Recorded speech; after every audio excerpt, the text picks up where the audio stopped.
May good news ako sa inyo. And kung sakaling na-demonetize ka dahil sa inauthentic content, ngayon nga po ay wala na yan. Ang bad news, pinalitan nila ito ng pangalan bilang unsatisfying or off-putting content. Ano na naman to, YouTube? So welcome sa Rod TV. Right now nga po ay bagyo season na naman, so uso na naman ang sipon at ubo. At dahil uso, nakiuso na rin ako, kaya pagpasensya nyo na yung boses ko.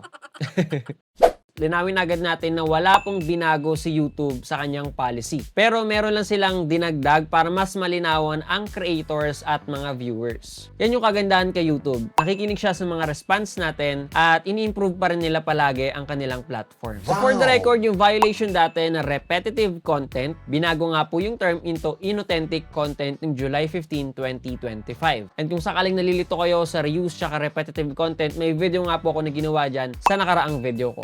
Ililink ko na lang po yan sa baba. Nakareceive nga po kasi ng backlash ang YouTube galing sa mga ibang YouTube channels dahil marami nga pong na-demonetize na AI faceless YouTube channel. Yung iba po kasi na misunderstood ni YouTube na akala ng YouTube mali yung ginagawa nilang content. Kaya nga po ngayong 2026, hinati nga po nila yung inauthentic content ngayon sa bagong tatlong category. So pwede na ito tawagin ngayong generic or repetitive content, AI personas related to sensitive topic, at unsatisfying or off-putting content. So ngayong 2026 to 2027, i-expect nyo na hindi nyo na nga po makikita yung violation na inauthentic content dahil kahit alin dyan sa tatlo, ayan na yung pwede mong maging violation. So, panoorin mo tong video na to para sa future kung sakaling magkaroon ka ng ganitong klaseng violation ay maresolva mo agad at maiwasan mo rin to kung sakali. So, ipaliwanag natin yung tatlo. Number 1, generic or repetitive content. Ito yung paliwanag ni Matt Haprin. Siya nga pala yung Vice President ng Trust and Safety sa YouTube. One is generic and repetitive, like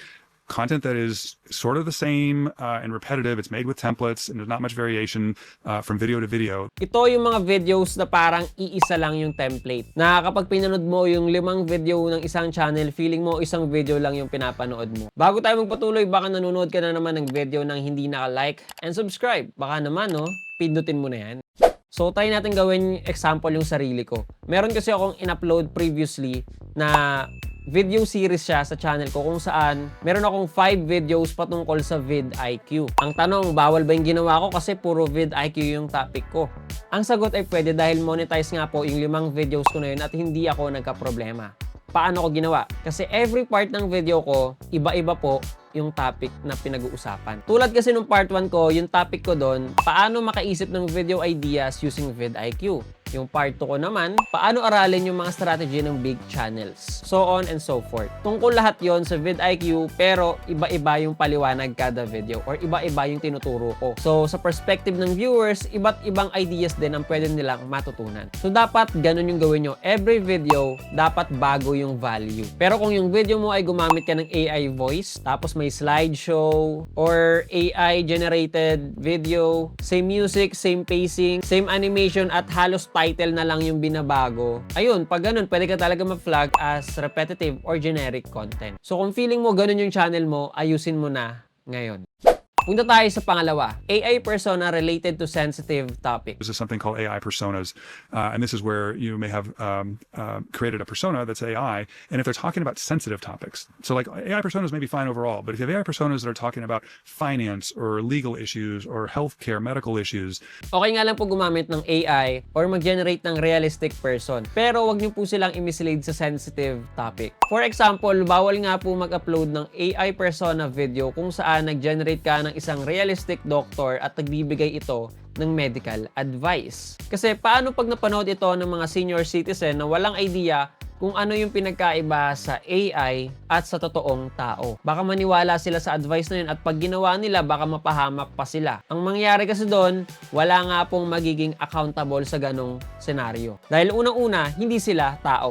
AI lang sila. So yung mga bagay na bawal talaga pag-usapan, unang-una, health advice, legal advice, at finance advice. So iwasan nyo gumawa ng mga channels na gumagamit kayo ng AI tapos gagawin yung character, doktor, lawyer, or finance expert kasi made-demonetize nga po kayo dito sa YouTube. Pero kung ganito yung ginagawa nyo katulad ni Chloe versus History, kung saan gumawa ito ng AI persona ng totoong tao at gumagawa siya ng vlog POV sa mga sikat na historical events. For example, tulad nitong video niya ng Titanic. Original yung storytelling at hindi po sila nagtatakel ng mga sensitive topic. So pag ganyan, monetize yan kay YouTube. So ngayong year, iwasan nyo na nga po yung topic na health, finance, at legal.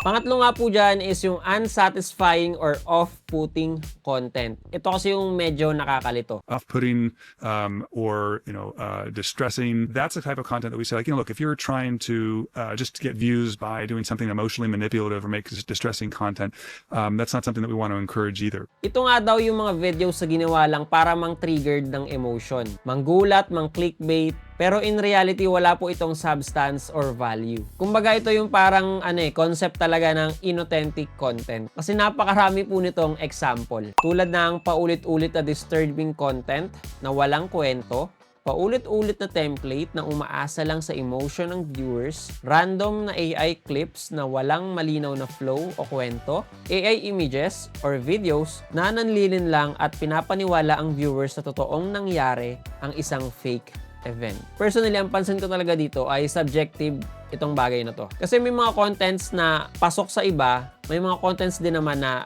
ayaw rin ng iba. Kumbaga, maraming channels ang pwedeng masagasaan ng ganitong klaseng violation. Pero para lang po malinawan kayo, meron kasing tinatawag dito na emotional manipulation. For example, ang content niya ay cat rescue. May maduming pusa sa video, kawawang situation, rinescue, nilinisan, inalagaan. Pero paano kung sasabihin ko sa'yo na yung content na yon ay stage or fake? Ibig sabihin, sinadya lang pong lagyan ng maraming dumi ang pusa at i-rescue at ipwesto siya sa mukhang nakakaawa siya sa video para sa views and reaction. Dito na nga po papasok yung emotional manipulation. Ginagamit nga po yung emotion nyo para sa views. Dahil sino ba naman ang hindi matatouch kung makakita ka ng video na pusang nire-rescue? So sa perspective ni person number 1, natutuwa siya dahil linigtas yung pusa. Sa perspective naman ni person number 2, naiinis siya dahil obvious naman na fake or stage yung video na ginawa. Kumbaga, ginamit mo na nga yung nananahimik na pusa, harap-harapan nyo pa kaming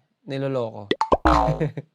Sa pangalan nga po ng violation, merong off-putting. Ano bang ibig sabihin nito? Sa context ni YouTube, ito yung mga video na nakakadiri, nakakainis o nakakairita na experience na nafe-feel ng viewers kapag nanonood sila ng video. May interesting example ako sa inyo na gusto ko kayo ang humusga or magbigay kayo ng opinion nyo sa bagay na to. Kasi nga po, na-demonetize po itong channel na to dahil sa unsatisfying or off-putting content. May channel na HPAD yung pangalan. Meron itong 226k subs, may 200 billion total views, at marami na itong video na ginawa. Gumagamit siya ng high quality camera sa labas ng bahay niya at bumibili siya ng expensive na gamit, pero ang content niya ay sirain ito sa video.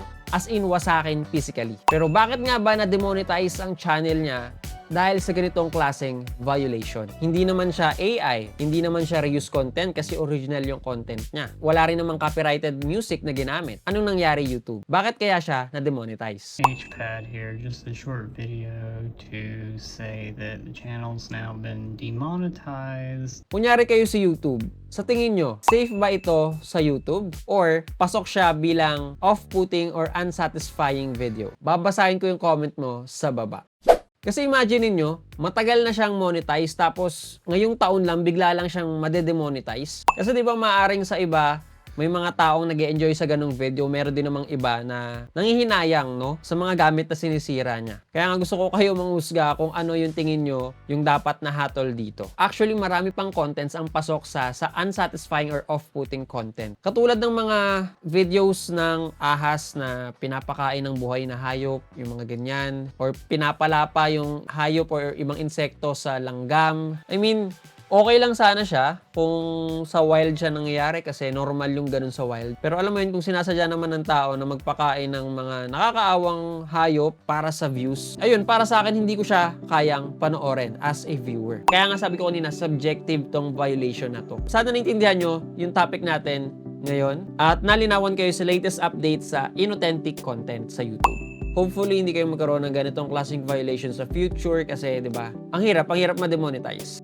Kung sakali naghahanap kayo ng quality dental services, itry nyo lang i-chat yung Dr. DS Dental Clinic. May branch sila sa Cavite at sa Manila. Again, thanks for watching. This is Rod TV and peace out.